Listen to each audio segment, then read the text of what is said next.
Hey guys welcome back. ಎಲ್ಲರೂ ಹೇಗಿದ್ದೀರಾ? Hope ಎಲ್ಲರೂ ಚೆನ್ನಾಗಿದ್ದೀರಾ ಅನ್ಕೊಂಡಿದ್ದೀನಿ. ಯಾರೆಲ್ಲ ಹೊಸದಾಗಿ ನನ್ನ ಚಾನಲ್ನ ನೋಡ್ತಾ ಇದ್ರೆ ಪ್ಲೀಸ್ ಸಬ್ಸ್ಕ್ರೈಬ್ ಮಾಡ್ಕೊಳ್ಳಿ, ಹಾಗೆ ಬೆಲ್ ಐಕನ್ನು ಕೂಡ ಪ್ರೆಸ್ ಮಾಡ್ಕೊಳ್ಳಿ, ನೋಟಿಫಿಕೇಶನ್ ಬರುತ್ತೆ. ಪ್ರೆಗ್ನೆನ್ಸಿಗೆ ಟ್ರೈ ಮಾಡ್ತಿರೋರಿಗೆ ತುಂಬ ಯೂಸ್ಫುಲ್ ಆಗಿರುತ್ತೆ. ವಿಡಿಯೋ ಎಲ್ಲ ಸ್ಕಿಪ್ ಮಾಡಿಬಿಡಿ, ಕೊನೆ ತನಕ ನೋಡಿ. ಅಂದರೆ ನಾವು ಪ್ರೆಗ್ನೆನ್ಸಿಗೆ ಟ್ರೈ ಮಾಡ್ತಾ ಇದ್ದೀವಿ, ಯೂರಿನ್ ಟೆಸ್ಟ್ ಯಾವಾಗ ಮಾಡಬೇಕು ಅಂತ ಗೊತ್ತಿರಲ್ಲ, ಯಾವ ಸಮಯದಲ್ಲಿ ಮಾಡಿದ್ರೆ ಅಕ್ಯುರೇಟ್ ರಿಸಲ್ಟ್ ಸಿಗುತ್ತೆ ಅನ್ನೋದನ್ನ ಕೇಳ್ತೀರಾ.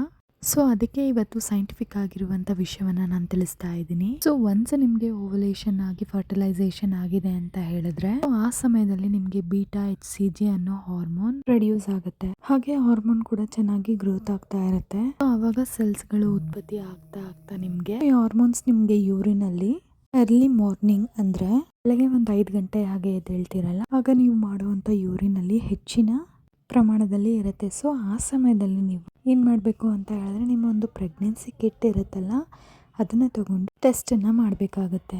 ಈಗಾಗಲೇ ಹೇಳಿದ್ದೆ ಅರ್ಲಿ ಮಾರ್ನಿಂಗೇ ಮಾಡಬೇಕು ಅಂತ ಹೇಳಿ. ಯಾಕೆ ಅಂತ ಹೇಳಿದ್ರೆ ಅವುಗಳ ಪ್ರಮಾಣ ಮತ್ತೆ ಸಾಂದ್ರತೆ ಜಾಸ್ತಿ ಇರುತ್ತೆ. ಟೈಮಲ್ಲಿ ನಿಮಗೆ ಬೇಗ ಐಡೆಂಟಿಫೈ ಮಾಡಲಿಕ್ಕೆ ಈಸಿ ಆಗುತ್ತೆ. ಅಂದರೆ ಇದು ರೆಗ್ಯುಲರ್ ಪೀರಿಯಡ್ ಇರೋರಿಗೆ ಅರ್ಲಿ ಮಾರ್ನಿಂಗ್ ಬೇಗ ಚೆಕ್ ಮಾಡುವಾಗ ಓವಲೇಷನ್ ಕರೆಕ್ಟಾಗಿ ನಡೆದು ಚೆಕ್ ಮಾಡುವಾಗ ಖಂಡಿತವಾಗೂ ಪೀರಿಯಡ್ ಸ್ಟಾಪ್ ಆಗಿ 1 ವೀಕ್ ಇಲ್ಲ 10 ಡೇಸ್ ಈ ಒಂದು ಪಾಸಿಟಿವ್ ರಿಸಲ್ಟ್ ಅನ್ನೋದು ಗೊತ್ತಾಗುತ್ತೆ. ಒಂದು ವೇಳೆ ನಿಮ್ಗೆ ಏನಾದರೂ ಇರ್ರೆಗ್ಯುಲರ್ ಪೀರಿಯಡ್ ಇತ್ತು ಅಂತ ಹೇಳಿದ್ರೆ ಮೇ ಬಿ ನಿಮಗೆ ಓವಲೇಷನ್ ಲೇಟ್ ಆಗ್ಬೋದು. ಅಂದರೆ ರೆಗ್ಯುಲರ್ ಪೀರಿಯಡ್ಸ್ ಇರೋರಿಗೆ 1 ವೀಕ್ ಇಲ್ಲ 10 ಡೇಸ್ಗೆ ಗೊತ್ತಾದರೆ, ಇರ್ರೆಗ್ಯುಲರ್ ಪೀರಿಯಡ್ ಇರೋರಿಗೆ ಮೇ ಬಿ ಪೀರಿಯಡ್ ಸ್ಟಾಪ್ ಆಗಿ 15 ಡೇಸ್ ಟು 20 ಡೇಸ್ ಆಗ್ಬೋದು. ಹಾಗೆಯೇ ಪ್ರೆಗ್ನೆನ್ಸಿ ರಿಸಲ್ಟ್ ಅನ್ನೋದು ಕೂಡ ಲೇಟಾಗಿ ಬರುತ್ತೆ. ಸೊ ಇದು ನಿಜವಾದಂಥ ಕಾರಣ. ಸೊ ಅರ್ಲಿ ಮಾರ್ನಿಂಗ್ ಎದ್ದ ತಕ್ಷಣ ನೀವು ಯೂರಿನ್ ಟೆಸ್ಟನ್ನು ಮಾಡಿ.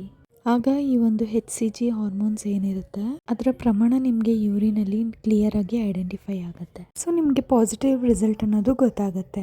ಕೆಲವರು ಹೇಳ್ತಾರೆ ಫೈಂಟ್ ಲೈನ್ ನಮಗೆ ತುಂಬಾ ಲೈಟಾಗಿ ಬಂದಿರುತ್ತೆ ಅಂತ ಹೇಳಿ. CT ಅಂತ ಇರುತ್ತೆ, ಅದರಲ್ಲಿ ಒಂದು ಲೈನ್ ಬಂದು ಡಾರ್ಕ್ ಆಗಿ ಬಂದರೆ ಇನ್ನೊಂದು ಲೈನು ಲೈಟಾಗಿ ಬಂದಿರುತ್ತೆ. ಇದು ಬಂದು ಪಾಸಿಟಿವ್ ಏನಾ ಅಂತ. ಪಾಸಿಟಿವೇನೆ. ಅರ್ಲಿ ಪ್ರೆಗ್ನೆನ್ಸಿ ಟೆಸ್ಟನ್ನು ನಮಗೆ ಕಮ್ಮಿಯಾಗಿ ತೋರಿಸುತ್ತೆ.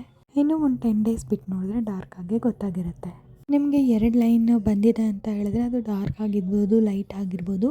ಬಂದಿದೆ ಅಂದ ತಕ್ಷಣ ನೀವು ಇಮಿಡಿಯೇಟಾಗಿ ಡಾಕ್ಟರ್ನ ಕನ್ಸಲ್ಟ್ ಮಾಡಬೇಕಾಗುತ್ತೆ. ತುಂಬ ಜನ ಕೇಳ್ತಾರೆ ಈಗ ಪಾಸಿಟಿವ್ ಬಂತು ನೆಕ್ಸ್ಟ್ ನೆಗೆಟಿವ್ ಬರುತ್ತೆ ಏನು ಮಾಡೋದು ಅಂತ. ಆ ಥರ ಏನೂ ಇಲ್ಲ.